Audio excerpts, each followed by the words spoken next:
welcome back to the regular exclusive podcast.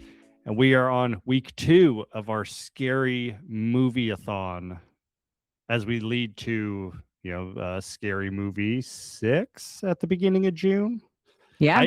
I always forget if it's 6 because I never remember that there's a 5th scary movie. Nobody remembers that one because it's easier to forget. I think the only person who's in it is like Charlie Sheen and maybe Lindsay Lohan. So it's like whatever it was, it just was not what the other ones had Wait, been. Charlie Sheen lived through Scary Movie 4? I mean, everybody dies in these movies. It comes back by the next one. Brenda, every time. I love it. She's like, "Oh, girl, I thought you died too." Like that's what she always says, even though she does die in every movie. But yeah, it'll be Scary Movie 6, but basically 5. We just pretend it's the ugly child that we leave locked up in the attic. Yeah. Of this franchise. Every franchise has at least one. Mm-hmm. Well, I've been waiting for us to talk about this one because this is my favorite scary movie.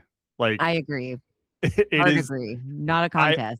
I remembered it being my favorite, and then rewatching it again, I'm like, yeah, this is my favorite.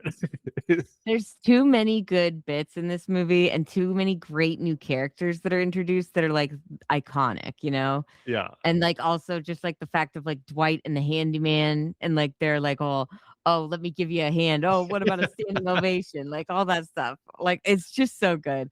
And then you also have fucking Tim Curry, which adds kind of a lot of sway to this movie that you're like Tim Curry's in fucking Scary Movie too. That's crazy. It's wild. Well, and if I remember right, I think you said that they filmed like the post-credit scene for Scary Movie 1 kind of hinting at a sequel even though everyone died.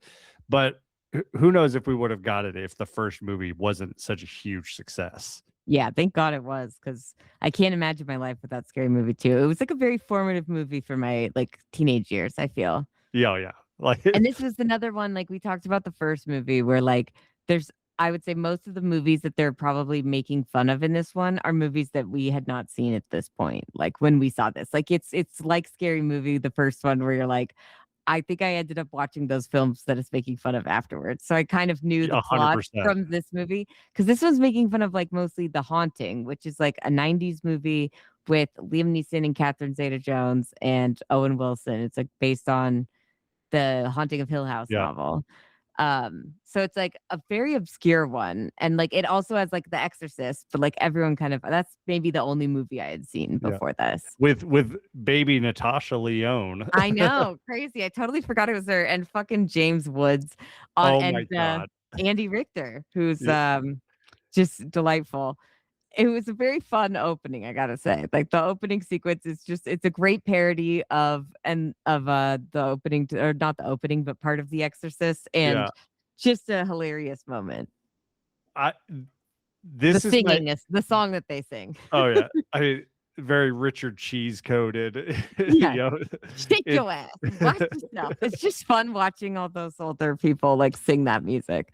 Just good shit. I think this is my favorite opening of all the scary movies. Like James Woods just kills me. Oh yeah. And it was so funny watching this demon. That part is actually that one is actually making that was a parody of the Amityville Haunting. There's like not like somebody's taking a shit, but there's like a room with flies and shit. Not shit, but you know what I mean. Well, it's kind of like the first movie is making fun of slashers, and then the second one is making fun of like haunted houses and like paranormal activity, stuff. Up until like the very end. The third and the fourth don't really like kind of zero in on a specific genre as much as these ones do, and that's one of the reasons I kind of like the first two is that they're parodying a certain like subgenre of horror, right? And then I think just based on the trailers for the new one, it doesn't seem like that's what they're doing this time, but I could be wrong because it seems like they're going to hit everything. They got a lot to catch up on. So. Yeah, so that's fine. But I'd be curious, like, if they do have like an overall theme of what they're going for, because I like that about the first two. And the haunted house thing is just great. Like the voice that Cindy's hearing, and she's like, "Where are you?" And it's like, check the fucking music room. Like, I'm fucking telling you, the music room, the music room. It's like, check the fucking music room. And I think just overall, this movie has probably the most quoted by me in my life, I I think, think out of I all of them. I think this movie might be the movie I quote the most of any movie in my life. Like Yeah. there are I'm gonna so shit many. on these I'm gonna walls, shit on Ray. these walls, Ray. Or like when Brenda's like, fucking, God damn it, bitch, why'd you bring that thing over here? And she's like, she's like, I wanna just pick you if you want to just shut the fuck up. I also probably, with my family especially, we always will just say, Shorty, Shorty. Like, Uh, it's just so good. Everything in this movie, the like, even all the like the fucking the handyman shit is oh yeah, just my germs. take my strong hand. We like have said that probably in our friend group of like back in high school. That was like one of the things we said maybe more than anything. It's Unbelievable. so good. But also like I think that's obviously the writing is so good on this one, but like the cast in general, I think is just I mean, not that it wasn't good in the first movie by any means, but like this one is a real step up Oh over yeah, overall, right? unbelievable. This movie, the reason it's so good is like one, um, Anna Faris and crap, I'm forgetting her other name. Regina Hall.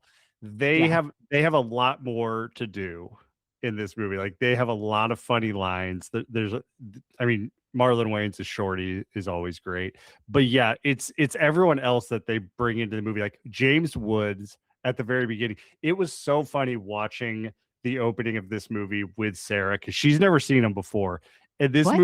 this movie is so immature in its humor. And like when they're doing the whole exorcist thing and James Wood is just doing whatever he wants, I'm just laughing my face off. And then when they start throwing up on each other, I was crying. Like It's so good. It still hits. It's fucking dumb as shit. This movie has some of the dumbest jokes known to man, but I'll be damned if I still don't laugh at all of them. it's just so fucking funny. And then yeah, when he's taking his shit and all the flies are around, it's like he's Lord, just help me release this demon. Just the way that he does it is like so perfect. And then it's like the shitting, and he's like, oh, enchiladas. It's it's just just fucking great. And then he's like uh, humping the chick in the bed, and like the yeah. tongue that she has is like they actually use the exact tongue from the actual Exorcist movie, which is the same prop. So pretty crazy. That's hilarious.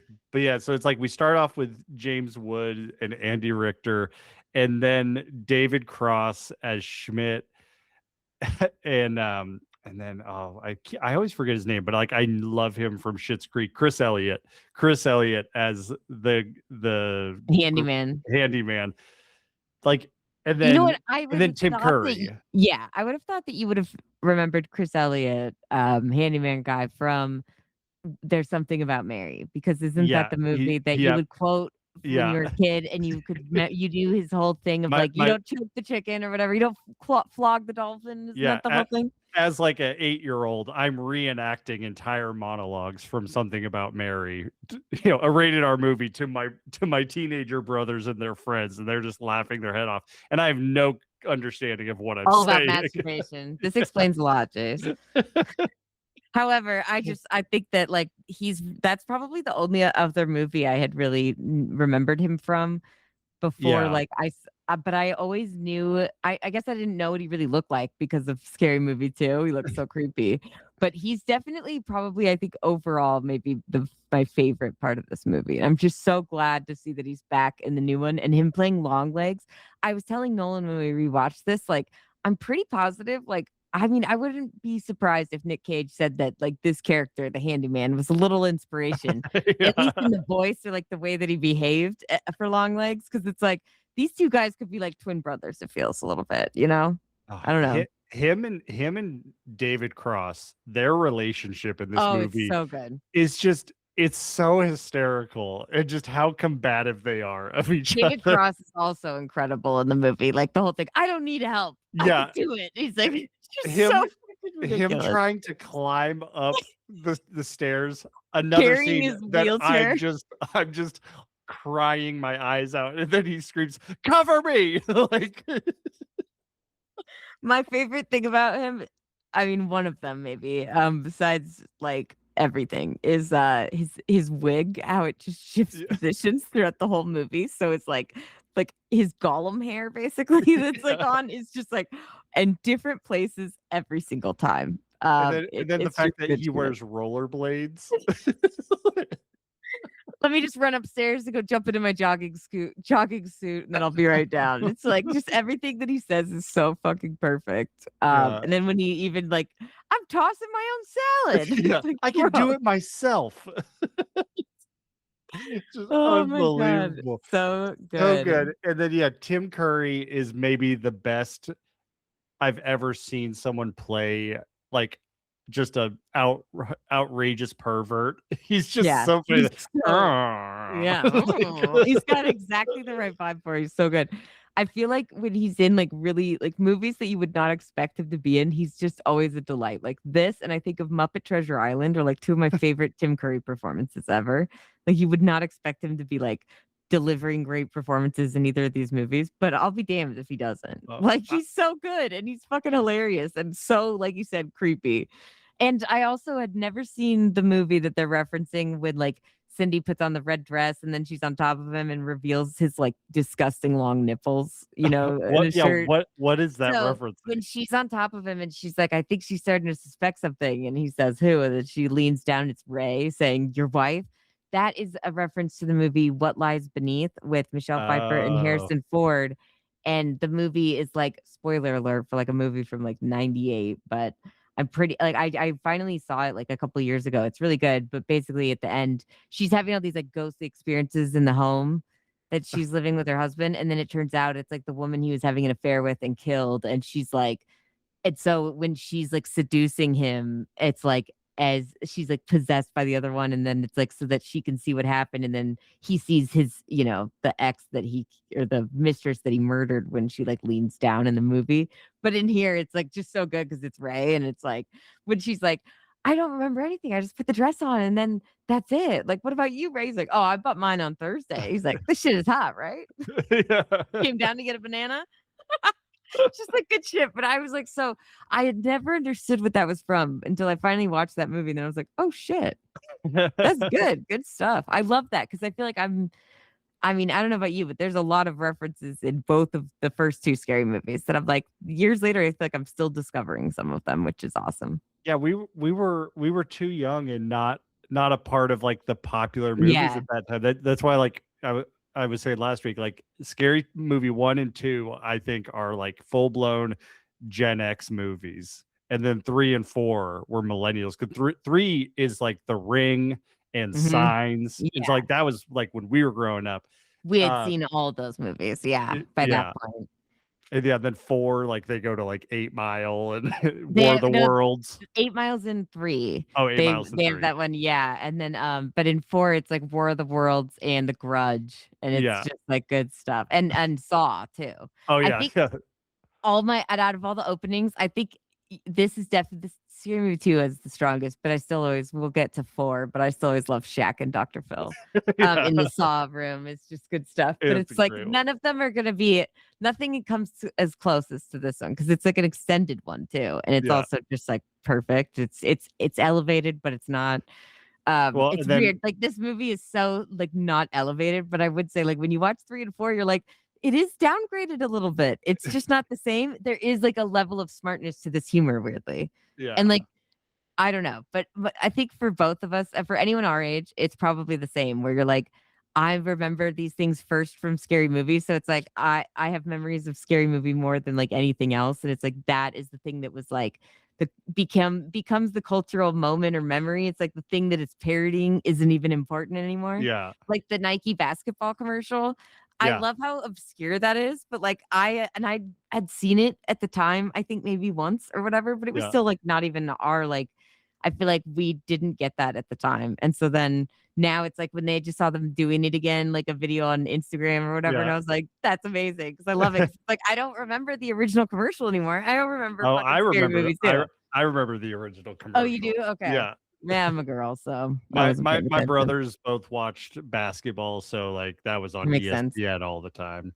But yeah, like it's funny. It's like these movies, these first two, like they make me want to go watch the movies that they're referencing. You know, Totally. because then that just makes it even funnier. 100%. We also have to give a shout out. Tori Spelling was great. Yes. I when Totally, we were like, cut watching it. down from what she was originally she was originally, like, one of the main characters of the movie, I don't know if you knew, Oh, I but did she not. is I think she was one of the women that Harvey Weinstein assaulted and, like, fucked with her career because he, like, cut her out of or he wanted to get her, like, fully nude on camera for the movie, Oh, and she refused, and so he, like, cut her out of basically the whole movie. damn. Well, respect to her. Her But she's scene still where great. she fucks the ghost is she's committed and it's hilarious. It's so good, and also, I just like, funny, stupid humor, but, like, when the ghost, like, pulls down the blanket and sees her underwear, and it This says, is like, Wednesday. Wednesday, then he looks up and it's, like, Sunday, and he just is like, "Hey." He just says that, I'm like, "That's so good." And then she's like, Because you "Oh, gave me crabs. crap." Yeah. Like, I thought her character was really funny, but, like, it does kind of feel a little disjointed in the movie because she's really in the background and, like, never really there, but she has great moments when she is on screen, so I just love it too because she was also in she was also in Scream 2, parodying, like it's in Scream 2, she was in the Stab movie that was and, like, playing Cindy Oh, Campbell, so it's just another little deep cut reference that's that they're hilarious. still kind of bringing in the Scream reference even though it's not about Scream anymore. So yeah, so the first 2/3 of this movie are hilarious, and they're like haunted house vibes. And then like the last third, it like kind of turns into like thriller action Yeah. movie where I The whole I Charlie's Angels sequence is still just great. well, I mean, Charlie's Angels sequence is great. Also, do you remember like that song, the Smack My Bitch Up? That was in every action movie trailer Yeah. for like 4 Is years. that what that's called? Smack my bitch up? Yeah, Smack. They edited it. They edited the radio version to Snap my picture? yeah, I think it was Snap My Okay, Picture, but the that's real thing is Smack My Bitch Up. what the fuck? That's hilarious. I had no idea. Okay, I always thought it was snap my picture. I feel like that's the version that's in Charlie's Angels. I don't think they would have smacked my bitch up in that movie. That would be pretty disrespectful of Mick G, the director of those. I doubt that It's they kind of would, like how but they changed the Black Eyed Peas. Let's get retarded in here to let's get it started in here. yeah, God, can you imagine if they released that now? Um, I think like also the whole thing of like trying to be friends with Buddy, Cindy and Buddy was just really great idea Yeah. to have in this movie. And it's just he's just so funny, like the way that he's like open chest, just like knocks her out. Or like my favorite line I think is his line in this movie when they're like she's having him go with her to the music room or whatever and then like she's like oh my god buddy look and it's like the bloody footprints leading to like the wall behind the like Yeah. bookshelf and he's just like oh dude someone's on the rag. I'm like I don't know why I thought that was so fucking good. That was just like one of the ones that always gets me like oh dude someone's on the rag like yes that's what it means when there's bloody footprints. Uh, another quote from this movie that I do all the time. It's Buddy. It's when when he gets the wedgie from the ghost, and he just screams like, "Oh, my ass!" Yeah. Oh, my ass. I just love that too. It's like, of course. Also, the like maybe okay, I take it back. Maybe the best lines of this movie belong to the little bird. Yeah. Polly want a cracker? Polly wants your mama's sweet ass. And then the bird getting just the massive diarrhea at the That's end. always my favorite part. I was just gonna say the end when he's like, "What the fuck did you put in this bird seed?" And it's just like the way that it comes like shooting out of him is just fucking like again dumb as shit, but so fucking funny. And like every time someone comes up, like when Dwight's like, "Oh hi little birdie," it's like, "Ah fuck off, Four Eyes." Like just everything that it says is just like who comes up with these ideas? I don't know, but I love it. It was just Uh, really good. How he just like, I'm gonna hang myself, or he's like threatening to kill himself, or like, I want to fight. Yeah, get in here, bitch. Just like the best. one reference I was not expecting was when they're doing the Charlie's Angel fight, and uh, we get a Twister reference with the Yeah, with the cow. I was like, cows. "What the fuck?" I never knew what that was because I don't think I ever saw Twister until like maybe within the last couple of years. I I think finally I watched I it. think I knew what that was because of the trailer for Twister. Yeah, it did Yeah, have a cow but in like it. I don't think I had seen it by the time I I had just was like, first seen this. I assumed it was because she's spinning or whatever, but I love also like the chick who's like the really sexy chick. And when she like gets kicked and like she's like, or he throws her against the wall, then it's like she Oh yeah. pulls the giant boob inflatables. Yeah. Just good stuff. Like all of it. I appreciated the Charlie's Angels things because it was so good making fun of it, but also like I fucking love Charlie's Angels. Those two movies are so good. They're like iconic. But yeah, honestly, all of them. Also, when Shorty gets smoked by his own marijuana plant and he's watching that commercial about like the fucking Christmas CD that's like Yeah. Santa Claus coming on moms. It's like Uh, these I, nuts roasting on an open fire. He's like, I'm gonna buy that shit. I was gonna ask you about that scene. Was that referencing was I think that was that Poltergeist. referencing I was gonna ask you was if it was referencing Creep Show, the one with Mm. Stephen King. Oh, where he becomes a plant. It does kind Yeah. of look like the same kind of thing that he becomes in that. But no, I don't think so. Because I mean, maybe it was, but I thought it was more, at least like what my reference point was is Poltergeist, like the Okay. original movie from the 80s that like the little boy, he's scared of like the clown thing on the chair, which also is a great thing when he's like, Uncle Ray. yeah, Uncle Ray Ray. And he's like, ah! He's like, want to play balloon animals? I'm like, oh my God. As a kid, I had no idea what was happening, but I was scared. Um, but when they're like in the poltergeist, the kid also is really scared of like the creepy, like fucking twisted tree outside the window. And at one point, like the tree comes to life and like goes in and pulls him out and tries to eat him. So Oh, okay. it's horrifying. That movie's rated PG, by the way. A guy also goes in the bathroom and peels his face off, and then it's like, oh, it was an imagination. But it's like, what the fuck? Like that's a kid's movie? Are you kidding me, Steven Spielberg? Um, but yeah, anyways, it's a classic. But that one I think is I mean, maybe it is referencing the Stephen King one. I would love that because he does look exactly like that when he becomes a plant in that creep show sketch. Yeah. I mean, the movie really wraps up with just David Cross having great line after great line. Like when he's like, I can't feel my legs. And they're like, you never could. You stay out of this. Yeah. And then, The fact that he's on Ray's back the entire oh, like rest of the movie Ray, too. give me a 180. What is he running so slow? Ray, run faster. He's like, okay. I just love when they're like giving them all the devices and they're gonna like, okay, let's split up. And then it's like when Brenda's like, okay, no, hold on. Why is it whenever that there's some fucking crazy shit going on?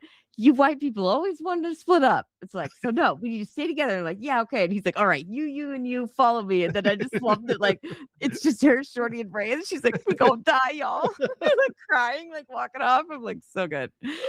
Also, I think like you said, her and I still think the scene with Cindy and Brenda when they're like Cindy's running from the skeleton and Brenda's like, maybe it'll just, kill her white ass and leave, like Yeah. fucking just maybe. And then she gets so scared and then they just beat him up. It's just like the best of Brenda. She's like my favorite in all these movies, I think. She's But good. like her and Cindy, the fact that like they are back in every movie and Friends, like that's what keeps me going in this Oh, franchise. and So Cindy, good. I don't know if Cindy has a better moment in these movies than when she's doing the Titanic monologue while While giving a giving a hand hand job. And then she gets like sprayed with cum again against the wall. I'm like, man, they really like doing that shit. They did that in Then the first movie and that one too. That whole part where she's like putting together the tools, like using the tools to like glue MacGyver's random a shit. tractor. I always was like, what the fuck is this from? And that is also from Hollow Man. So I was like, when you watch that movie, she doesn't make a tractor, but she made something pretty comparable to like bust down the door. And you're like, this bitch is literally like freezing in here. How the fuck is she doing this? Like, Is Hollow Man that scene and then like the goggles and the gun? Those are and all then the referencing sex Hollow scene with the Man. ghost also, because of course, like Hollow Man is literally just like a pervert's wet dream of a movie. Yeah. It's like if I was a big pervert and I became invisible, he goes to like it's like there's a scene where I think it's a dream, but like he goes to like his ex-girlfriend's house and like pulls down the blankets and she Yeah. has like her underwear on and whatever, but she wakes up. But he also like goes and creeps on women the whole time and Yeah. does that kind of shit. So it was like, yeah, and I'm pretty sure there is actually a scene where he does rape a girl and while he's invisible. So Oh, that's like probably the same thing. But yeah, I mean, honestly, I'm pretty sure every like all the old Invisible Man movies, like he's not a rapist as far as I know, but he goes insane when he's invisible and he yeah. becomes like an evil person. So like, I just think it's not a good superpower for anybody to fucking have, clearly, but least of all a pervert. Yeah. So Kevin Bacon really nails the role though, because my God, you're like, this guy is a menace. We need to put him down. But how do you find him? It's tough. All right. Well, great rewatch. Yeah, this Can't. one's just the best. I think overall. I think everyone, if you don't agree, I'd love to hear it. Let us know on social media if you think Scary Movie 2 is also the best out of all of them so far. But I think it's like I can't imagine this would be a big dispute. Like this has got to be at least the first or the second. I understand if you like the 3 and 4, but like I think we all know they're not better. Yeah. It'll be interesting to rewatch 3 because I love 3. Like in my 3 is mind, so good though. I'm like, I have 2 at the top, but then like that number 2 spot is it could be 1 or it could be 3. Well, and 3 is better than 4 because as we'll talk about, but I'm pretty positive that 3 is using the whole idea that was the Wayans idea for the third movie, but because they ended up not being a part of it, like the Weinsteins still used it and went Oh, forward with it. But so it's like I think that it kind of has the bones of what they were wanting to do. gotcha. All right. So that might be why it's like still pretty close in quality, Well, but we yeah, will this see. is always a good one to rewatch. And again, these are all streaming on Paramount Plus. So if you haven't watched any of them yet, please get to it because the new one comes out soon. And I think we both are just so excited. Yeah. You should be too. All right. Well, let's take a little break and then get into Project Hail Mary.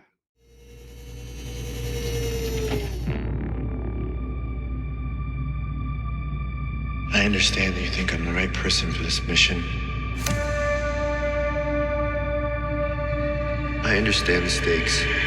Object approaching.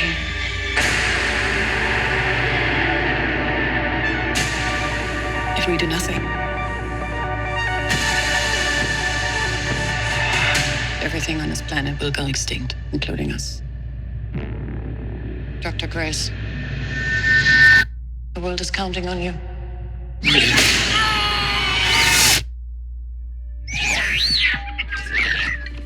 No, I'm sorry.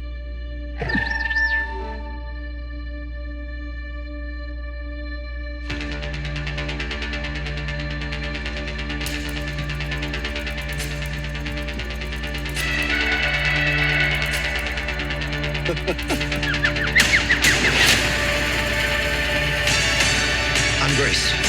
I'm gonna call you Rocky. We're here for the same reason. His son is dying too. If we're gonna save our planets, we have to learn how to communicate. Check this out. We have about 250 words. Let's find you a voice. Why is a school teacher in space? Nope. Why is a school teacher in space? Try this. I am Rocky. I like. So I have a new roommate now. Hi, Grace. Together, we're pretty smart. But no one's ever done this before. It is time go. I think you mean go time, pal.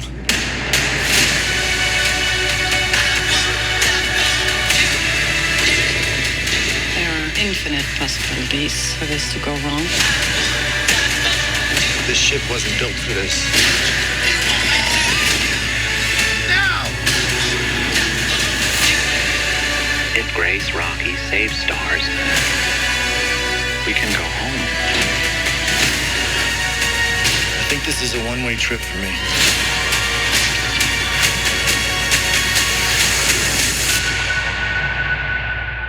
I will not let Grace die.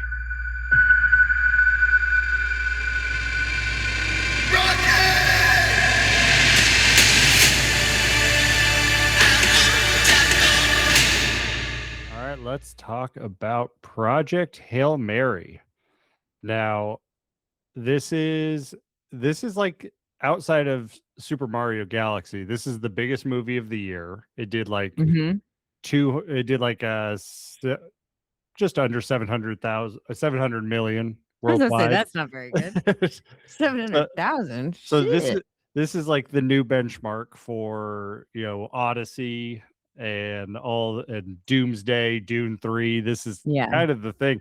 And this was super surprising because this is a book that came out in like 2020. Never even Was heard of it. Yeah, so like I didn't even hear about the book.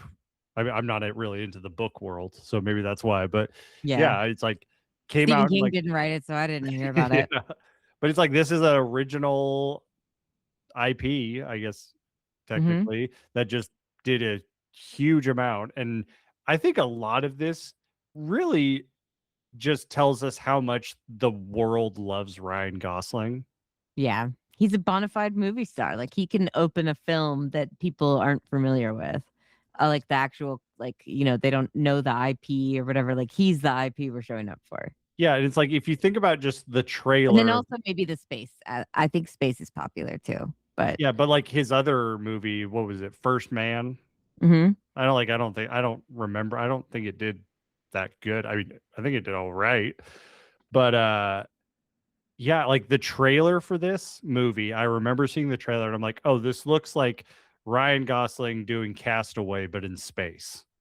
It is And very much Castaway. and there's a lot more going on because I had no clue about Rocky. Did you know about Rocky before you saw this movie? Like, have you heard of him? Yeah, I As watched the spoiled? trailer. I saw this and I want to say this trailer was like I don't in remember Rocky in the trailer. yeah, they spoiled him in the Oh, trailer. It was apparently Amazon's decision, which tracks, but yeah, it says that I remember in the trailer, I thought it was gonna be a horror film when I was watching it. Or like I was like, ooh, a survival movie, or like a, saving the world in space kind of shit. That's so my jam, anyways. And then when he sees the thing, I was like, oh my God, is that a fucking rock spider?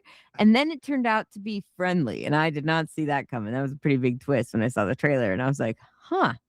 So then I was like, this reminds me of that Netflix movie with Adam Sandler and Paul Dano, Spaceman, that came out, I think 2024. oh, That yeah, was like, I remember that. I didn't watch it. it's very similar. It's a lot slower and not as like upbeat or fun or in general positive as this movie Yeah. is, but it is like beautiful in its own way, but it is a lot slower. And also Paul Dano voices a giant fucking spider that somehow gets in the ship and is friendly. So that's a bit to get over if you're not Giant you're like me. Giant spider is a pretty big barrier to entry, I feel like, for the Paul general Dano public. is a gentle voice, but it sounds like some people really have a problem with him. So like this Tarantino, I'm sure didn't watch it, but it's got a great performance from Paul Dano, and on top of that, a great dramatic performance from Adam Sandler. But that's what I thought, and when I saw the trailer for that movie, I also thought initially that's horror movie. Like he just discovered a 9-foot fucking spider on his ship. I don't care if it talks to you in your head. It's Yeah. fucking like my brain would break and I would like kill myself just out of fear. Like I wouldn't listen to anything it said. And if I saw a rock spider, I'm pretty sure I'd react the same way. These guys are pretty chill. They seem pretty casual with these creatures in space. And also, this brings me to my final question, comparing these two movies, but I think it's just something that someone needs to answer for me. But why the fuck is everything spiders in space? I don't need them there. I thought space was bad enough, and now we've got space rock spiders. We got real space spiders in that other movie. There's like Love, Death, and Robots. There's a giant spider there, Yeah. end of the earth, that's like trying to be nice and talk to you as well. But fuck that. I don't want nice spiders. I'll say it. Charlotte's Web, maybe I can handle, but like alien spiders in space that are human sized or bigger, trying to be friendly. Rocky's smaller, so I can maybe handle him, and he's less spider like, but he's still kind of spider like, Well, right? the big thing is that Rocky has thumbs. Kind of. So Yeah, that's he true. He does have little. he can grab things. That's true, and that makes him cute. It's like I love watching videos of like chameleons. I don't know if you've watched the videos of little pet chameleons, but if you hand Not them in my anything, algorithm. it totally is in mine. But if you hand them like a pen or something like that looks like a stick in that shape, they will just grab it and it's just really cute. So like there's just videos handing them different things and they just grab it with their little hands, and I think it's adorable. So you're right. I think the hands make him and he doesn't have like 8 eyes or anything. So I think Yeah. Rocky is very much like, okay, I understand now why Ryan Gosling was not. Oh my God. But I think like I would still probably have like passed out from the shock of like seeing him, you know? Yeah. Yeah. Well, I mean, Ryan Gosling did freak out, Yeah. and but then he learned. Also, he had been alone for how long? That's the same thing with Adam Sandler. I don't care if I've been alone for 8 years, 10 years, however long. If there's a giant spider in my ship, I'm not going to feel better about it. Or an alien rock spider, I'm going to be fucking stressed. I wouldn't be like, oh, finally, I'm not alone. I'd be like, oh my God, I'm going to die a horrible death. That'd be my next thought. But also, that's me. I'm that type of person. But I really did enjoy the fact that Rocky was like, had so much personality for a rock. Like I haven't felt this attached to a rock since Everything Everywhere All at Once. Those little rock scenes. Yeah, Rocky was great and loved it. Practical, right? Loved that he was a puppet, and they, it was so Effective. it was effective. It Like you kind could of feel him really rolling around when he's in the lab and that ball and he's causing all the destruction. Like it felt like, you know what I mean? Just having him in there with him, it felt like he was taking up real space. It just makes a difference. Well, and the comedy in this movie, like Surprising. all of the jokes land. Like they're 100%. really funny. None of them are like cheesy or like too much. And when Rocky makes a joke at the end, I wanted to laugh and cry because I was like, that's beautiful. He learned how to make a joke. Yeah. Like I loved like early in the movie when he's talking to Sandra Hüller. Bueller. And Bueller, is that what you're going with? Yeah. Bueller. Yeah. No, she's the one from remember from what is it? The sound of violence or no, I'm thinking of the one that was nominated for Oscars a couple of years ago, the Anatomy of a Fall. yeah, but wasn't she also in that movie? Oh, by she's in the Jonathan Zone of Glazer? Interest. Zone of Interest. I never remember what that movie's called. Yeah, I saw that this was her first American movie. Yeah, I've never really seen her speak English in most of her movies. Like I think she briefly does in Anatomy of a Fall. Anatomy of a Fall is like half English. It's like English, but there's also like French and German, right? Yeah, like there's all the languages. And I feel like she mostly, but you're right, she does actually speak a little English in that one. And then it's like straight up German in the Zone of Interest is Zone of Interest. Yeah. Zone of Silence, I think is what I always want to say, and I don't know why. But this was her first like full-on American film, but good for her because she was great. Yeah, and she's funny also, like when she's talking to him and Ryan Gosling is like, it took us 200 years to understand how bacteria works. And she's like, please do it faster. Yeah, I like that she wasn't like too much of a hard ass, but like she also, I don't know, she was great. She had a little personality to her. Like that scene where she does the karaoke was really surprising and just beautiful. Yeah, like she kind of has to play like this really detached, character because like the entire fate of the world is on her shoulders and making decisions. And then like, when we get the reveal towards the end that like she sent him up there against his will, like she's like, I have to do it because we can't delay this. Yeah, this is our only chance. I was like, damn, bitch, that's cold. But also, like, you get it. But man, I'm glad that's not my job. I would never be able to do that. I'd be like, you know what? Maybe I'll just save Ryan Gosling. He's so pretty. I don't think I could send him up there to die. He's so pretty. We're going to save the Ryan Gosling conversation because I feel like we're just going to get wrapped up in that. But there's so many good things about this movie. I mean, like, first off, it's such a kind of like crazy group of people that are writing and directing it, because like Phil Lord and Christopher Miller, they directed it, and the last movie they directed was 22 Jump Street. Really? Yeah. So like they haven't directed a movie since like 2014. Did they write the movies, the Spider-Verse movies then, or No, produce those? they were producers. Okay. Okay. Um, Gotcha. but yeah, like they haven't But wow. directed a movie since then. And then the writer, um, Who wrote the Drew novel? Or Drew Goddard, Drew who's the Goddard, script. Yeah. the last movie that he wrote was Bad Times at El Royale in Oh, 2018, he's also the same guy who wrote Cabin in the Woods. and The Martian. And Yeah. this movie is very, very And similar to The Martian. Cloverfield. Yeah, like, and the Netflix Daredevil series, which is my favorite Marvel thing that's ever been made. This guy's great.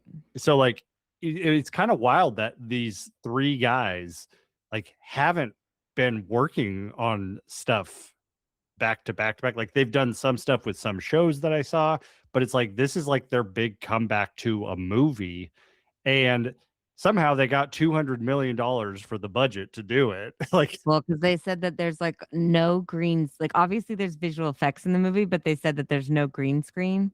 yeah, So it's like when they said that there were no like there are no green screen, I'm like, so they really shot this in a space station or like a spaceship in space. Like that's insane.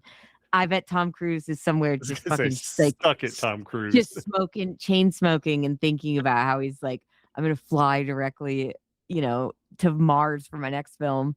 Like I'm gonna shoot it myself, like found footage indie style on Mars, and I'm gonna run across the fucking planet. I Yeah. would believe it. He's like probably already there.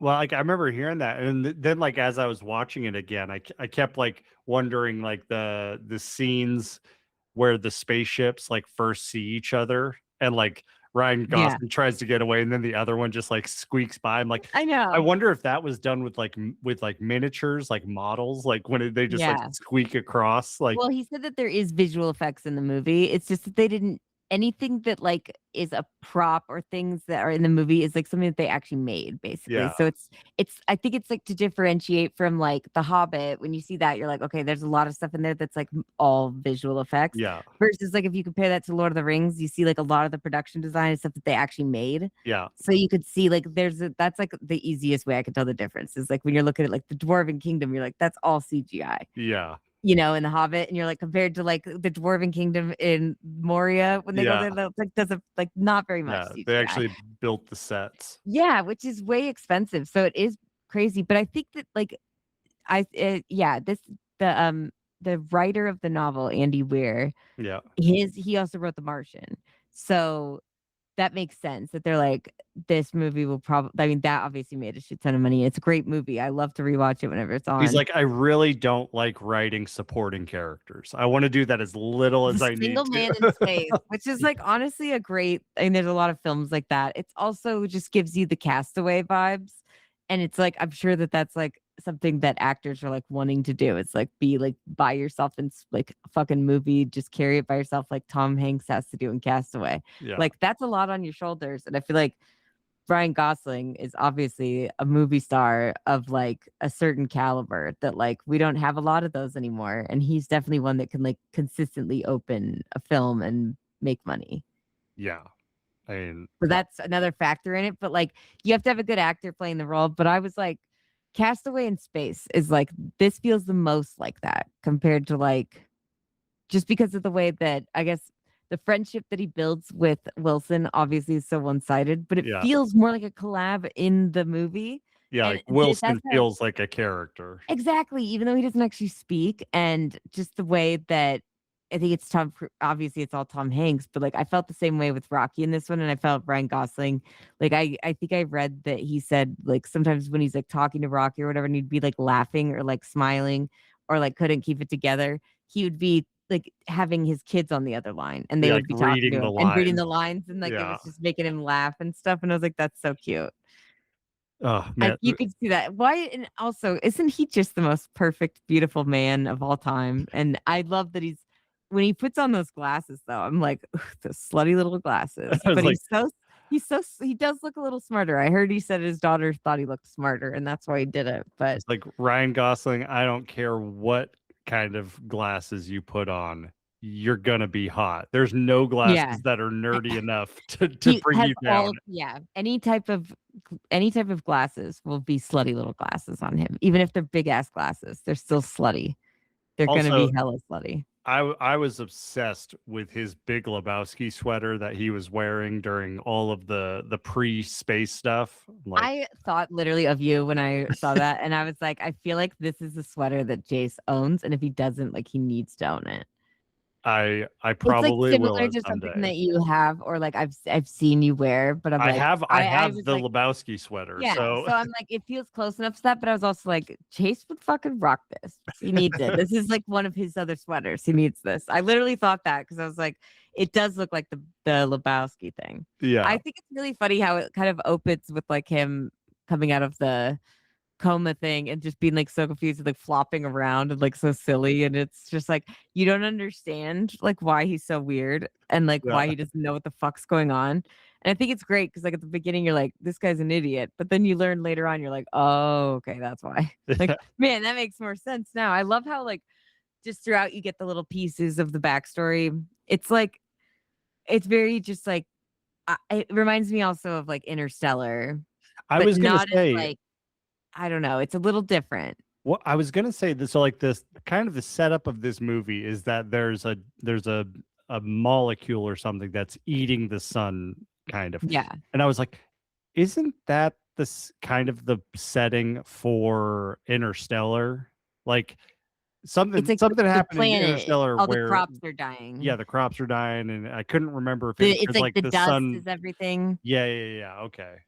And Yeah. maybe no, you know what it is though, is the movie Sunshine with Cillian Murphy. Have you seen that one? Yes. That one is the Danny Boyle movie, and Alex Garland, he wrote that one, and it's like in that one the sun is dying, but it's like a dying star. So what they're doing is like they're gonna drop a nuke onto it to like Yeah. reignite it. So it's like they're literally trying to drop a nuke on the sun, which is crazy. But that's like the only one I can think of that really revolves around the sun. But I feel like this one didn't have as much of that. Well, because they're not really at the sun. It reminded me of that one with Adam Sandler because they're also like out in the fucking far reaches of space in that one. And they end up in some weird cloud thing. And like the spider thing has some infection from stuff out there. And so he's like all whatever. I don't know. It's like it's all sad and emotional, but it feels very more similar to that versus like we're actually going to be on the surface of the sun at this point. That's one Yeah. of the reasons I like Sunshine is because they have like those specific sun astronaut suits and like Yeah. where they have like just that tiny little vision. And like I just think it's like interesting the things they do with like the heat and like the sunroom and all that shit. It's a great way to play with it. But like this movie has the exact same problem, which now after I've seen it twice, I'm like 100% worried that like, is this a thing that could really happen? Yeah. I mean, like, I'm just saying, like, okay, if we get a third one, I'm gonna be like, this is a pattern. Yeah. Something wrong with the sun. We have one movie about the moonfall or whatever, and that was garbage. Oh yeah. And it I also never basically makes saw that one, but I heard it's maybe the best bad movie ever made. Like, it's definitely not the best bad movie, but it could be up there for how ridiculous it is. Because I'm pretty sure in that movie, like the whole twist is that the moon isn't real. It's like it's like technology because we did fake the moon landing, and then also like, but the AI has gone evil and whatever. And so Sam Tarly from fucking Game of Thrones sacrifices himself to like join with the AI and like rule from the moon forever and like keep us safe. oh my god. Fucking weird ass movie, man. I tell you. I But it's I worth don't it know for that anything alone. about that movie. Now That's all. Yeah. now I want to watch it. When I watched it, I was like, the visuals were pretty cool sometimes because it's like the earth or the moon is like falling into the earth or it's like going to collide with Yeah. it basically. So you get some good stuff like visual wise, but like overall, that's the most ridiculous thing I've ever heard of. I'm like, so we're saying that they really did fake the moon landing here? This is ridiculous. This took a turn. It wasn't I just looked good. it up. That movie had $150 million budget, so it better at least look good. It looks good, and it has like Halle Berry and fucking Patrick Wilson and Samuel Tarly. I guess I don't know. It's fucking fine, but like it's literally so bad, but it's kind of fun in that way. You know, it's kind of enjoyable. So One thing I really appreciated about Project Hail Mary is for a movie that is so science based, yes, they made it so simple for a dumbass like me to understand. Like, yeah, I felt the same way about The Martian, and I think Yeah. that this guy who's the novelist must have like a knack for that because like it's got to be in the text. We'll have to we're gonna be talking to Sara Beth, our resident Our book reader. our resident book reader, to ask her about it, because that's one thing I just want to know. It's because I feel like the way that he writes, I'm sure, is probably why anyone would want to make these movies. Because if it's overly complicated in there, you're like, great, now I have to figure out how to make this for audiences. Yeah. No. But it's got to be him, right? I mean, if these concepts, they seem pretty complicated, but he presents them in such a unique way that makes it so it's very palatable and very simple. Yeah, I think about the other thing I love is this movie, for a 2.5 hour long movie, is incredibly well paced. It never feels like it's really dragging at any point. No, So, yeah. So I think about the sequence when he is talking with Carl, and they're talking about Carl. Venus and doing it. So then they do the Home Depot run, and then they create Venus, and they're like, why do these things go to Venus? They're like, because of CO2. So we got to recreate the atmosphere. Yeah, you could have way over explained that, but they just keep it basic. It's what's drawing them to Venus. They do a lot of visual things and explain that. I feel also that was very similar to how they did The Martian. Matt Damon explained everything, but he was also you would see what he was doing and how he was how it was going to work. And I felt as complicated as that probably would be for him to be doing that stuff, I felt I was in there with him, and I was along for the ride. I knew what was happening, which is crazy because in most of these things they're spelling out jargon or yelling out shit that you're I have no idea what any of this means. Yeah. And I don't know, I didn't know any of these scientific words before we started watching this movie, and now I do. So I feel even Interstellar sometimes is harder to understand, obviously, because it's a Christopher Nolan film, but he doesn't make it as broken down and easy to understand as this. Yeah. And I like that because I think it also helps that he's also trying to communicate with Rocky, and that whole thing where they're trying to figure out words for each thing is just delightful. And when he finally gets him a voice, I was like, oh boy, now it's over. This is Rocky's the best. He better not die. When me and Sarah saw this in theaters, the first time she saw Rocky, and then he started talking, Sarah leaned over to me and she's like, I'm not ready to be emotionally devastated by this cute rock creature. I'm I thought the same way of I fought it for a long time. I was I'm not gonna get attached. She's just a rock with no face, and he just crawls and does whatever. But I'll be damned if I didn't smile when I saw the little guy every time he came on the screen, and then he just won me over. And then when he started talking, I was like, well, I would give my left arm for Rocky at this point. I would also sacrifice myself to save him. So I hope nothing happens to him, because I was worried, and that's why I'm sorry for spoiler for the spaceman, but that spider, I did also weirdly get attached to it by the end. I finally did. It got me, and I was like, oh, this is kind of a bummer. But then I'm also this thing has 8 eyes. I don't think I could ever get past that, So it's sad, but it wasn't if Rocky had passed, I probably would have been too depressed to record the pod right away.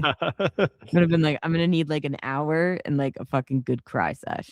I loved when they were picking the voice. I loved that they got a Meryl Streep cameo. That was so good. And he's Meryl Streep, she can do anything. It's so good. I was fully expecting to get a Sylvester Stallone cameo. I was wondering because of the Rocky, and they even watched the movie, and then when he decides that the name for his partner should be Adrian, I was like, oh, that's cute. Yeah. That's pretty fucking cute. Oh.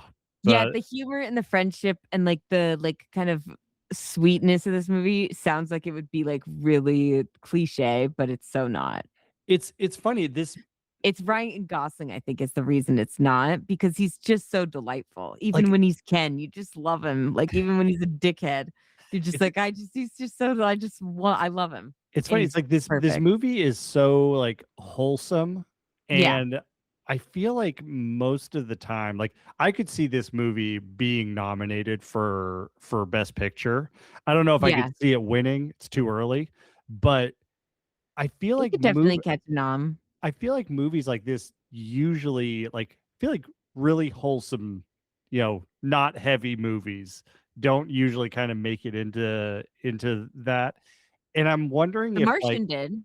yeah, but I'm saying like recently, like let's say last 5 years, Yeah, since yeah. 2020, it's been a heavy time. So, but I'm like, That's true. I But want, maybe that's when we need movies like this. We need the occasional. We don't need all movies to be like this because that's glossing it over. We need a lot heavier on the shit. Although there is like darker parts of this movie, like Ryan Gosling very much being like, I'm on a death mission the whole yeah, time. yeah, And then also the fact that like the other astronauts were dead right away. And then the fact that they all knew that they were also going on a suicide mission. It's like pretty dark stuff. So it's yeah, like, but it still does not feel like a dark like this movie and Aniara, like the other space movie yeah. of like we're going to another place. That shit was that's like the That's fucking it horrific. starts off fine and just slowly gets more horrific and more horrific before it's totally fucked up. But this one is like it never gets to that level. It has dark elements of it because there's always going to be when the world's gonna die and like Yeah. you're in space by yourself. But I think just his friendship with Rocky is so beautiful because it gives him also something to like look forward to. It was hilarious how Rocky was taught like wanting to watch him sleep, and I was like, Yeah. after just seeing the movie Obsession, I would be like, no, Yeah. hard pass, buddy. But I thought it was sweet once he explained that like in his race, like they like are so unable to protect themselves, and I was Like, like, oh, I hope Rocky. I hope this maybe like starts a trend of getting more movies that are really like high quality emotional stories, but like don't make you depressed, at the end of it. Like I want mixture in my movies. Give me the depressing movie and then give me the Project Hail Mary. Give me Yeah, Obsession yeah. and then give me this. Like Yeah. I want it all. I don't want one thing. I will say like most of the space movies like where it's someone trying to save the universe, like even if they win, it's still a sad ending usually because somebody has to die. I mean, we got Bruce Willis, R.I.P. and fucking Armageddon. Still, I will cry every time I watch it. Fucking, I forget Ad Astra. That one's fine, I guess, with Brad Pitt, but Oh, it's I like never pretty. saw that one. Yeah. But I would say the one with like outside of these ones, Most of them, the they are Gravity depressing, is- like yeah, Interstellar. Gravity, Oh, Interstellar. Gravity. This movie reminded me of Gravity, like the outside scenes, like Yeah. when they're on the spacewalks and stuff, and like the Not fear as of stressful. Not Yeah, as stressful. Gravity is much more stressful, but like that yeah. that feeling of like when he looks out the ship and it looks like he's looking off a cliff, but it's like that's Yeah. not how space works. But it's like Yeah. that feeling of falling and like terrified of it. Like Yeah, it reminded me of that. totally. They had to, of course, though, like with this movie, they couldn't because they knew that we'd be attached to Rocky. They couldn't just like, make it sunshine and rainbows the whole time. They had to fake his death at least once and then give us another scare at the end of like, oh my God, could he be dead already on his ship? What? I thought he was okay. I thought we finished it. When it ended, I was like, wow, this movie's still going. And I was like, no, Rocky, no. You cannot take him away after you almost killed him when he had to break out of his containment to save Ryan Gosling. I was like, God damn it. Oh God. Yeah, when Rocky and him are talking about like when Rocky realizes that this is a suicide mission for Grace, and then Rocky's like, Rocky can fix. I was like, oh God. And he like talked about like he couldn't fix his other crewmates, but he can fix this. I'm like, Rocky, you beautiful bitch. Don't do it, Rocky. You're worth 10 of him. You're smarter than him, remember? You have a wife to get back to. Remember Adrian? Yo, Adrian. I was so like, oh my God, no. Like, I love Ryan Gosling, obviously. I had no emotional attachment to a rock before this movie. But man, if I didn't want to, I was like, you know what? I'd be fine if Ryan Gosling sacrificed himself for Rocky at the end. I would be perfectly happy with that. Because it was just like a beautiful story. And also the friendship and the thing like the friendship at the end of like the end of like the world or the universe is like just a kind of a nice it always kind of hits for me. This movie and Spaceman are like the only two I've seen with that, but like when you're really lonely and like you find somebody where you really imagine you would not meet anybody, I think it's something beautiful about that, and I always enjoy that in these movies.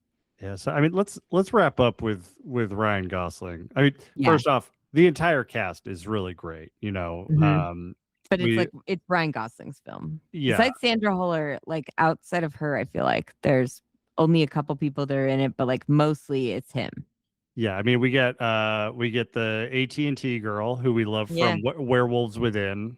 Yes, she was randomly in this. Melania Weintraub. Yeah, and Weintraub. I I felt don't like know. she had a good Russian accent.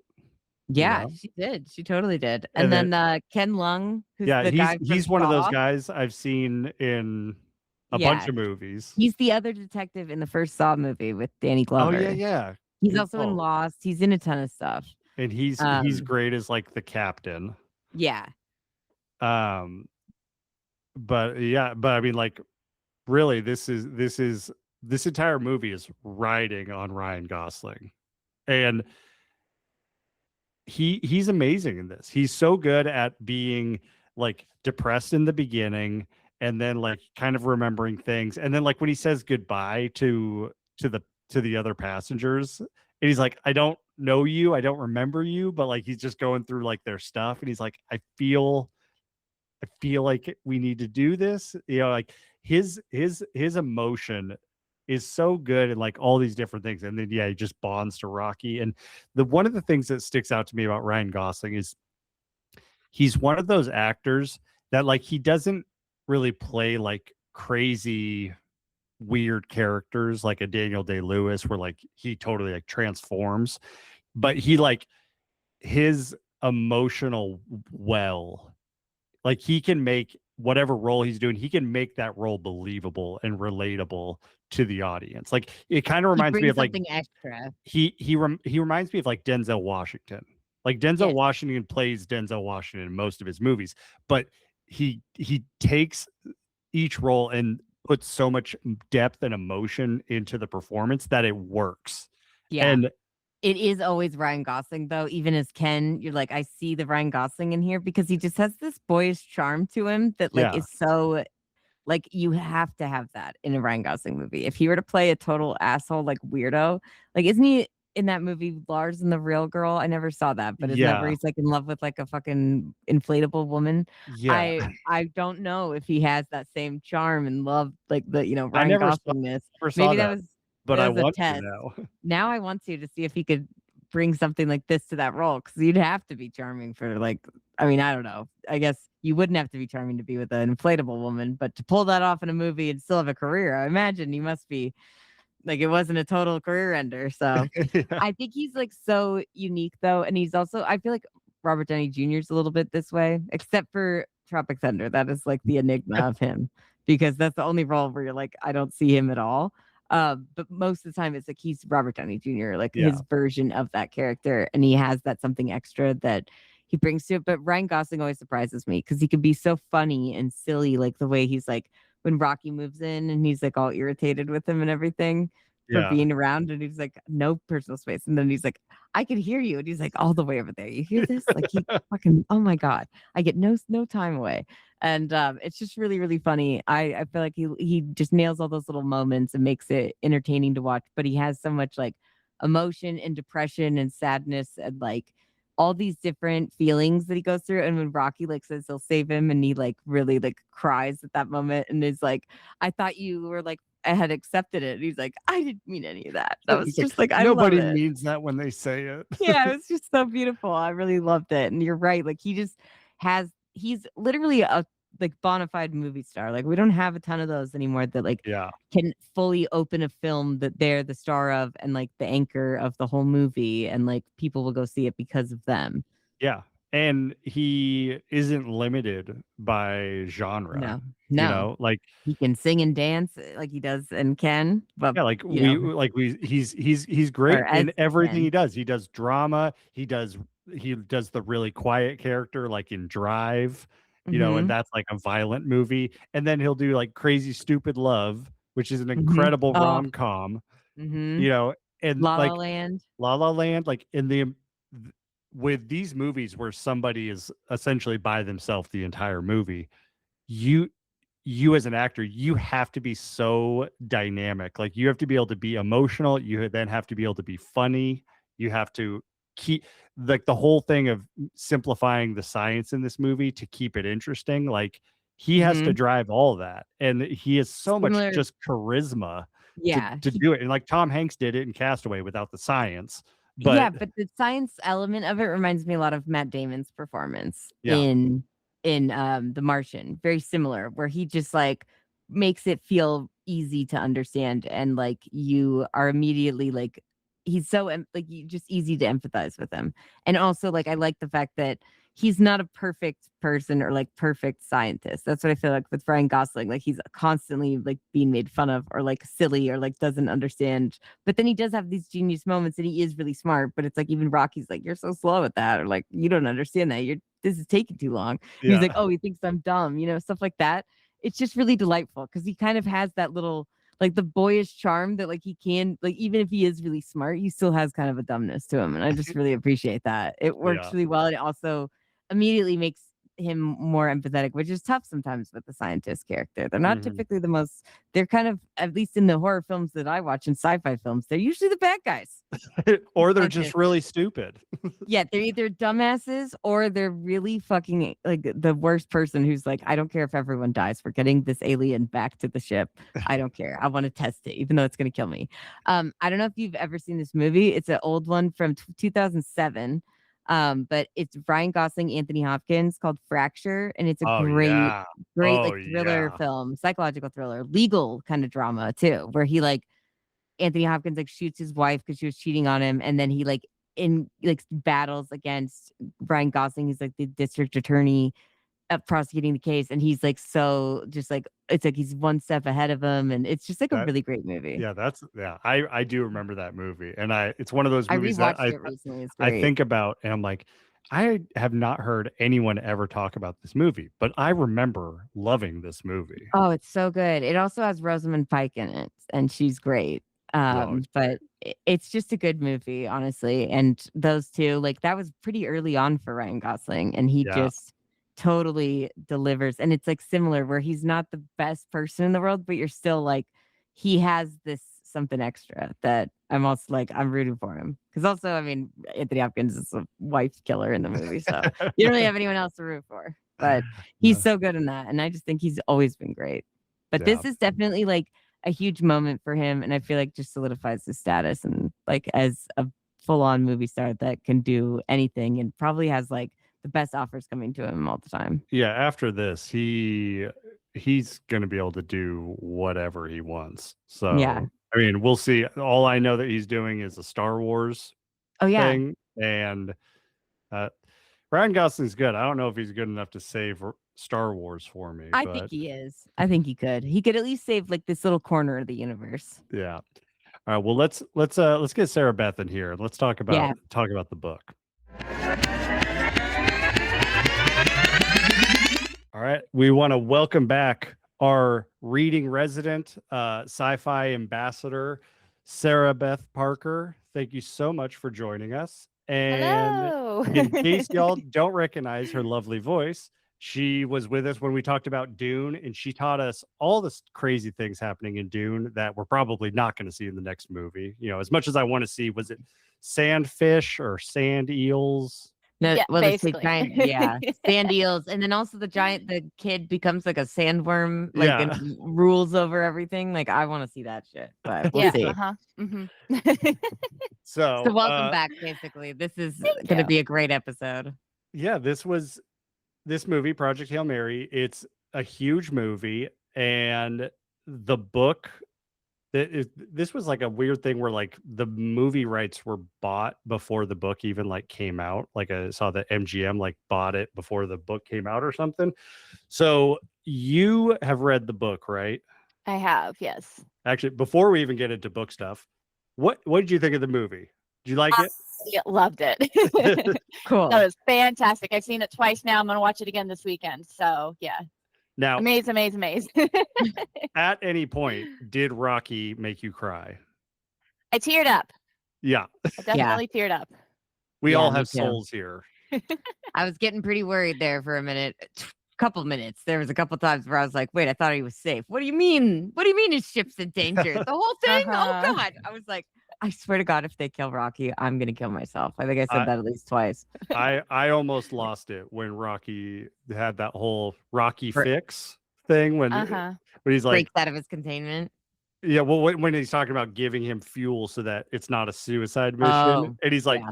Rocky tried to fix his crew and it didn't work, but Rocky can fix this. And I'm like, shut up, Rocky. Damn it, Rocky. You're too good for him. Giving us all the feelings. I know. Now, Sarah Beth, one thing me and Renee were talking about, and I wanted to get your thoughts on this. Does this movie like completely solidify that Ryan Gosling is like maybe the most beloved actor in the country? Certainly, absolutely, yes.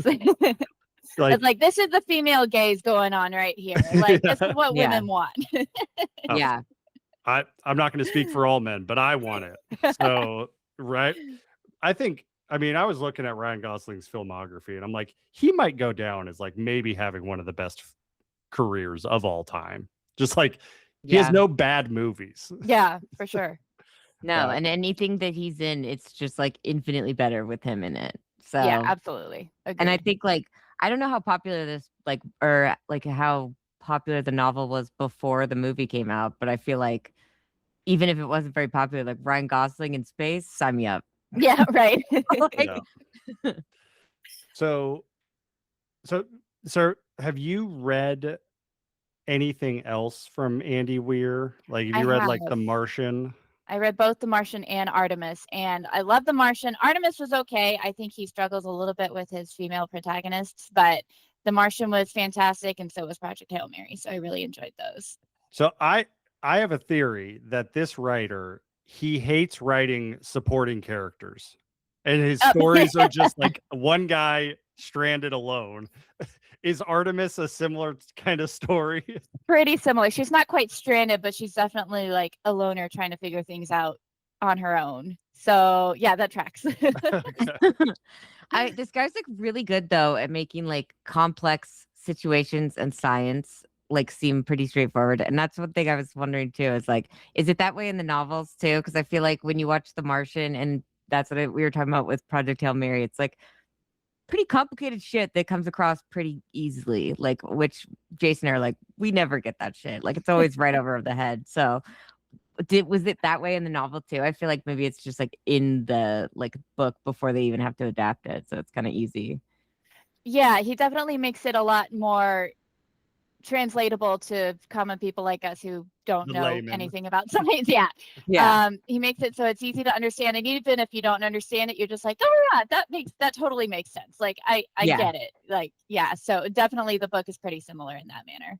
Cool. So Because I like what- how they also like visually do it in both movies, where I feel like they're like showing the person, like when he does all those tests in the beginning with the Project Hail Mary stuff and figuring out where those things are attracted to CO2. I was Mhm. like, this is fun. And this helps me understand it, even though this is a crazy fucking experiment. Right. Yeah. So, Sarah, where were like some of the big differences Yeah. between the movie and the book? The biggest difference is probably when they literally nuke Antarctica. Okay, that was going to be the thing I was going to ask you. Is like, I know one thing about the book, and there's a nuke. Yes. And There's so- like 15 nukes or something.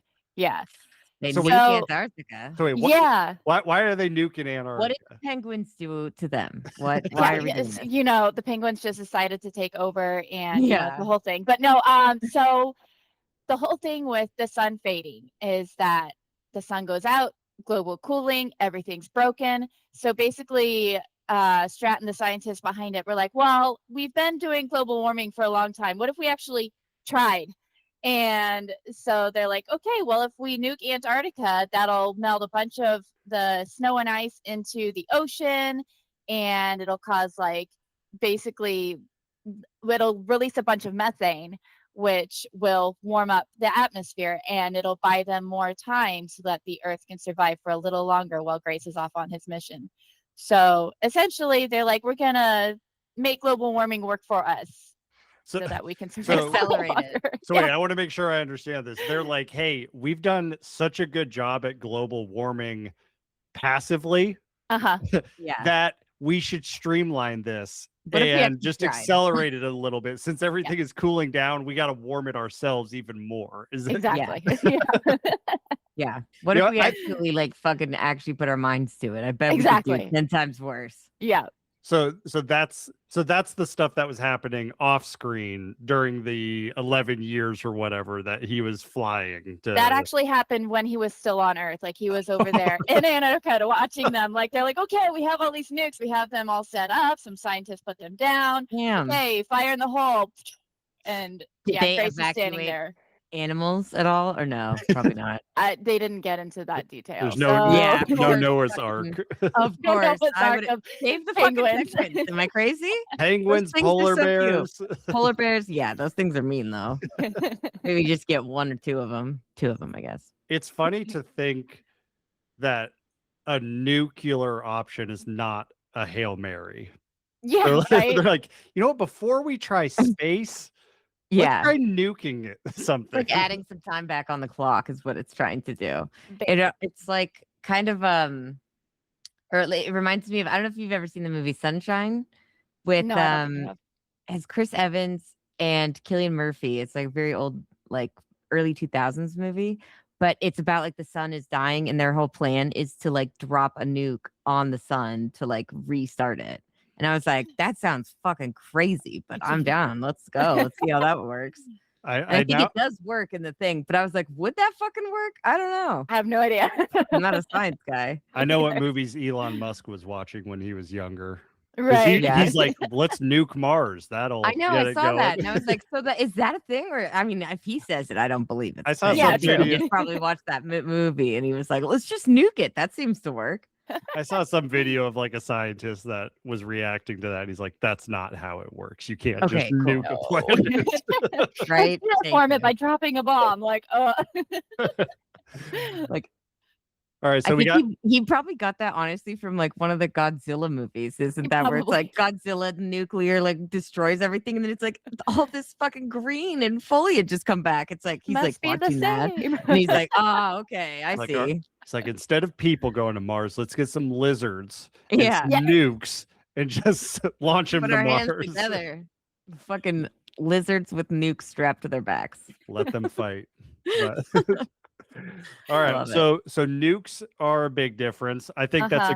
that's a good thing that they cut out of the movie. I think that would have Would have been tough to grapple with. I think that Yeah. would have At any really point when they slowed brought it down. up. We need to have a part. This would have been a part 1, part 2 movie if we had a Right. nuke part situation.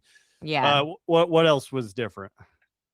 They had a lot more interaction with the scientists and the professionals in their fields on Earth. So it wasn't just, oh, Grace is there and the scientists over here and they're doing the thing. Like he was actually interacting with them. And there's a throwaway line kind of whenever he's talking to Eva Stratt before he makes the choice that he's like, I'm not going to go. She's basically like, well, you were there the whole time, even if you weren't doing all the things. And in the book, he was actually doing all the things. Like he was basically the guinea pig. He was testing out all the equipment. He was going into the pool, practicing spacewalks. Like he was actually good at spacewalks Okay. because he had that practice. So it wasn't like he was reading an owner's manual, but that scene was kind of fun. So it was fun to include that. Does the book tell the story like in flashbacks the same way the movie does? It does, yes. Okay.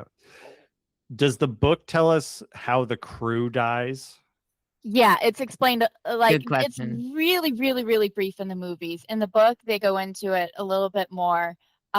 So let me see. It was Martin Dubois and Annie Shapiro were the two that were in the building, and basically they were doing experiments with astrophage, and they had been working with, I think it was like nanograms. But Are you someone talking gave about them- the scientists that die that lead to him being put in the position to go, or are you talking about the crew? talk about the ones that put him in the position to go because they died in that big explosion. Oh, okay. I was asking Yeah. about the crew, the pilot and the engineer. Oh, He wakes yeah. up and they're already dead. So the Oh. whole thing with the reason Grace was able to go is because there's like they figured out 7,000 people on the planet have a coma resistant gene, and he was one of them, and they were two of them, but something happened and they died when they were in the comas. Okay, because yeah, I thought that it had to have been something where like because he was knocked out before them, his cocktail was better than the other ones. Like the other two got a poison, coma cocktail or something, and that's why they die. But I swear I saw something on Reddit about that where it was like because he was like literally knocked out when he got the like medication that like he was in already a deeper sleep, so it like would protect him from whatever else. I don't He know. also literally got a drug that gave him amnesia, so that might have been the deciding factor there. That's true.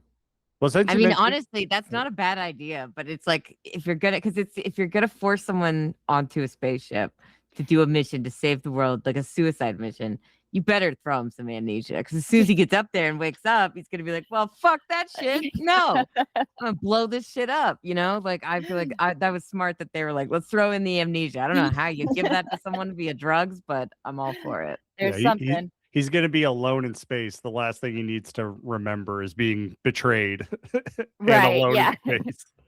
Well, you mentioned the other two scientists that died.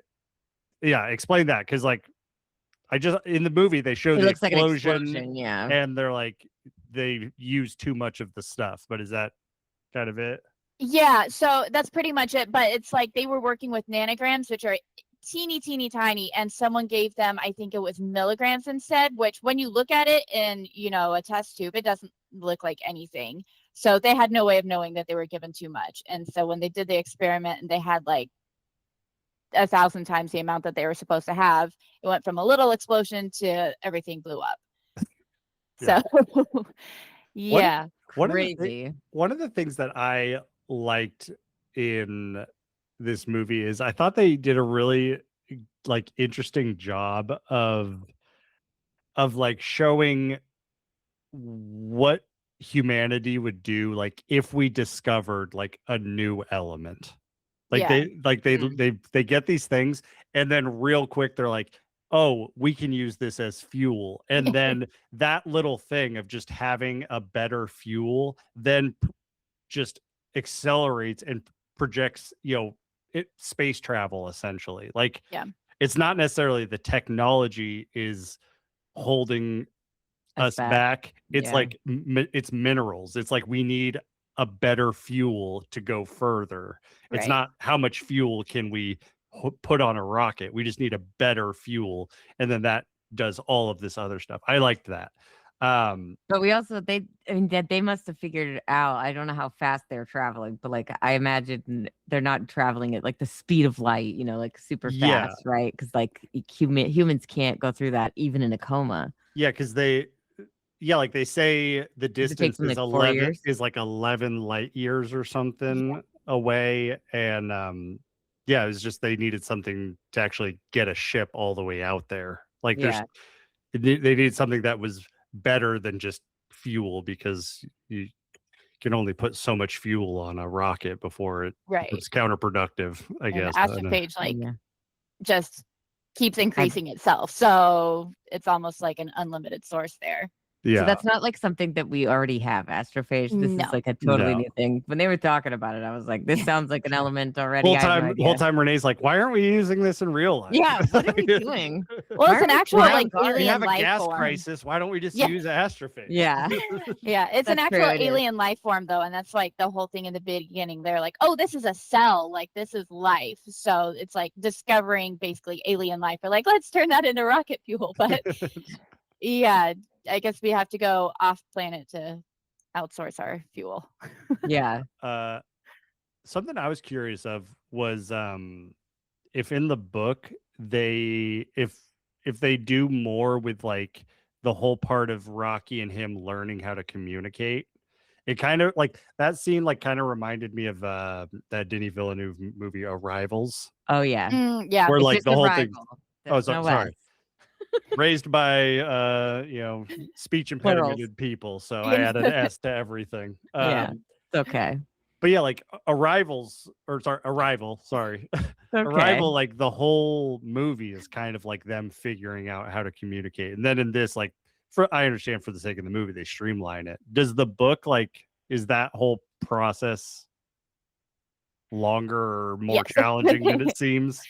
So everything kind of takes longer in the book, which I mean, it's like, I Yeah. think it's like 500 pages. So there's a lot of things in there. And that's one of them that it took longer. And basically, like, Rocky kind of speaks in music chords. So they were able to figure out based on the music chords what he was saying. And so he would input it into his computer, but also Rocky kind of dumbed it down a little bit because, you know, there's some things that Grace is smarter in and some things that Rocky's smarter in. And one of those is languages. Like Rocky can pick up the language pretty quickly. And so he kind of dumbs down his speech a little bit so it makes more sense in English rather than Iridian. So he kind of helps Grace along a lot with that. And also the computer software that they had that basically input everything, that helped too. But it gets to the point where basically, yeah, they don't need to use the computer every time to figure out what they're saying, which is why at the end they're like, hey, you know, talking in their language and Oh, interesting. So still understand each other. like at a certain part in the book, like before the ending, they actually do like learn each other's language. Yeah, they don't learn to communicate in each other's language, but they learn how to just hear it, and then they're basically like they can Oh, hear it and speak to each other that way. okay. Okay. That makes sense. That's so sweet of Rocky. What a cute little Yeah, guy. I I knew know. it. I feel like he's like he might actually just be smarter than Grace in like every way.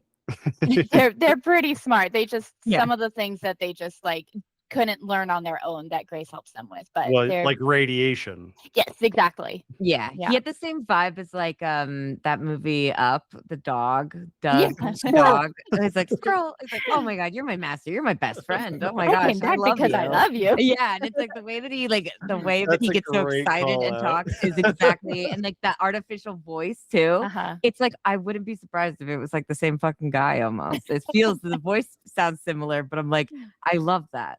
God, Yeah. I wish AI voices sounded like that versus what they Right? actually sound like.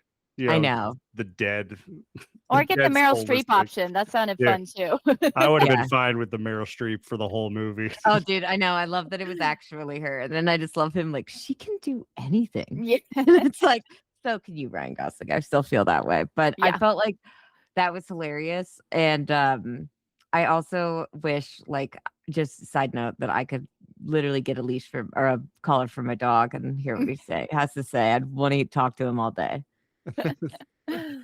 Well, Sara Beth, was there any other was there any weird things that were left out other than the nuclear bomb thing?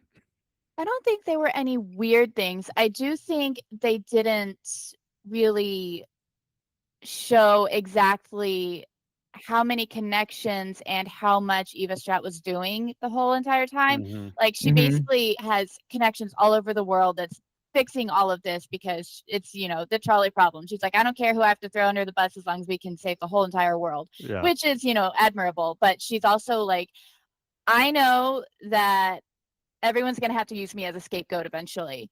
And there's a little kind of Easter egg at the end of the movie where she has this little tattoo on her neck and it's Yeah. kind of blink and you miss it. But it was suggested that that's for her life sentence. And then she used her connections to get out of it because obviously they need a scapegoat because, you know, you nuke Antarctica. No one's going to be like, okay, that's a good thing. Like, Yeah. woo-hoo. Yeah. So Oh, that's she, interesting. yeah, she basically made herself the fall guy in addition to making Ryland Grace the fall guy so that, you know, they could make everyone survive as long as possible. Okay, so the book spends a lot more time with that character. A lot more time with her, a lot more time with everybody because, you know, he sees the crew members that have passed away and he's like, oh, that's sad. I guess I knew them. But he like actually has residual feelings under the amnesia that's like, I spent time with these people and I loved these people. So you get a little bit more of that in the book. That's this is the deeper connection rather than just, oh, there's these dead people on board pushing out the airlock. See ya.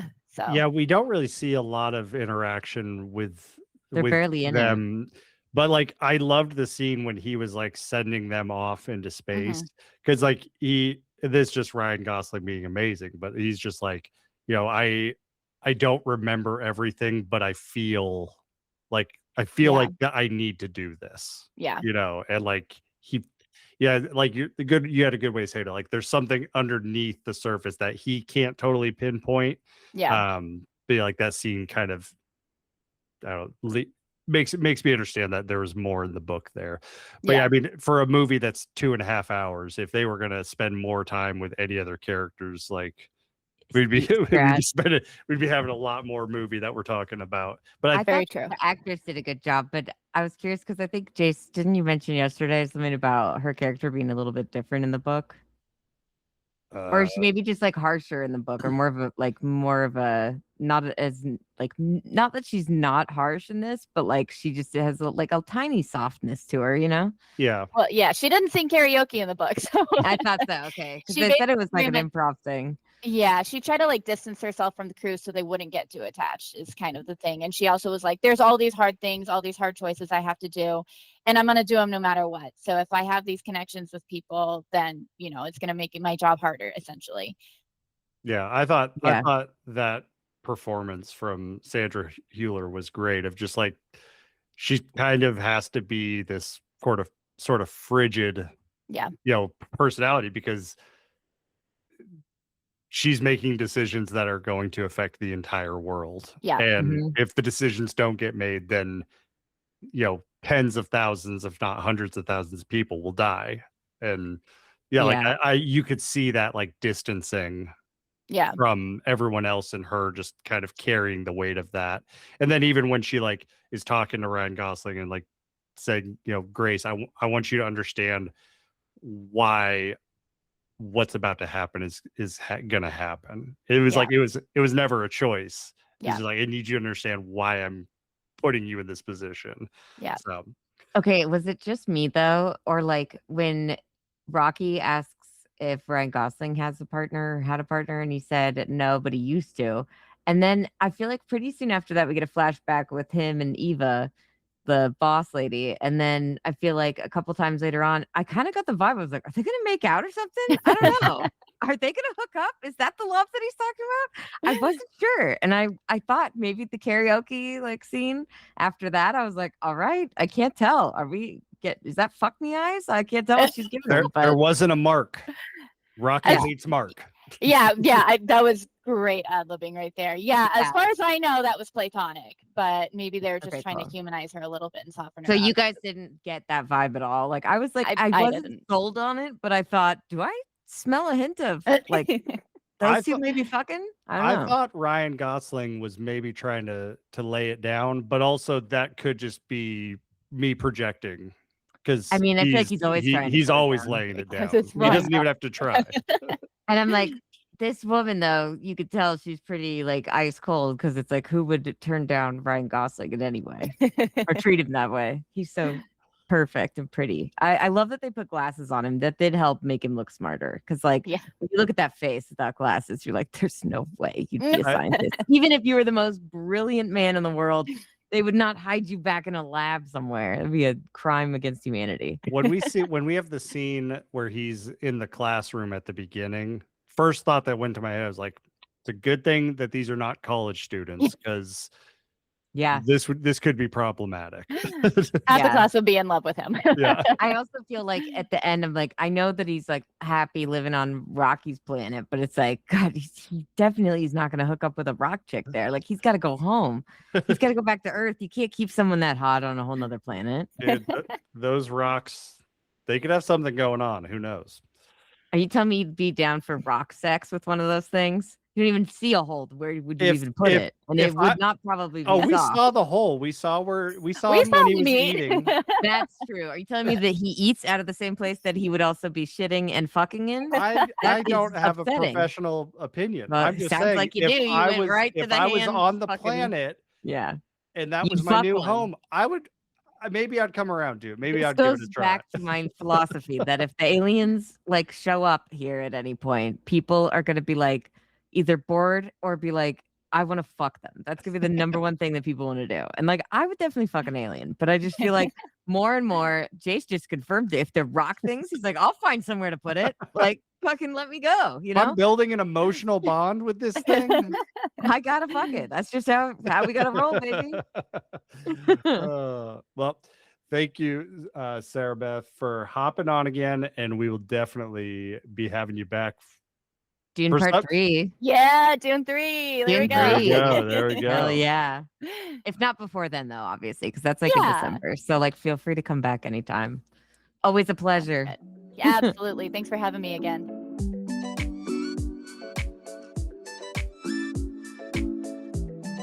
All right, that is it for Project Hail Mary. So good having Sara Beth back on. She's I always know, fun to she's so talk to. smart. She knows so much. She's just a fountain of knowledge. We should always have her back whenever we have anything that is, especially if there's a book. But honestly, just anytime, she's always welcome. She's like the podcast equivalent of like a friend with a boat. You need someone who reads the books of the movies that you watch just to talk to you about it. If it's not Stephen King, I can't help. So this is why we need to go outside. We need external help. And Sara Beth is always coming in clutch. Yeah. All right. Well, next week a couple weeks ago we did a little rapid fire of movies and things that we've been watching, and that was really fun. So we kind of want to do it again, but we aren't just going to repeat the same things we already talked about. We have quite a bit to catch up on for movies that are straight to streaming, as we're calling it. So this is going to be movies that are Netflix originals, Hulu originals, Amazon originals, HBO Max originals, HBO Max. I guess. This is movies. This is documentaries. I'm also so glad that we're doing straight to streaming, because now this means that we don't have to watch Melania, because that had a theatrical relief. Oh God, release. You said that we were gonna have to watch Melania for that. I would never watch it. I would get your credit card and charge the rental for it if you even tried to make me, because there's no way. Oh, And I would pirate that. if I was forced to watch it, I'm pirating it. No, I would. If you're gonna make me watch that, somebody's paying, and it ain't gonna be me. And no, we're never talking about Melania. But yes, straight to streaming movies. So like anything on Netflix, a couple of recent ones were Thrash, that shark movie, Apex, the serial killer movie with Taron Egerton and Charlize Theron. Oh, I'm gonna watch The Rip, that Matt Rip. Damon, Ben Affleck Ben one. Affleck. Yeah. There's a brand new documentary. I feel like everyone's talking about The Crash on Netflix, but there's a couple other versions of that doc on Hulu and HBO, I believe, and they go a little bit more in depth. So we're gonna check those out too and let you know. Maybe at least I will. I don't know about you, Chase, but I'm gonna be doing the research on that because I also was interested in that case.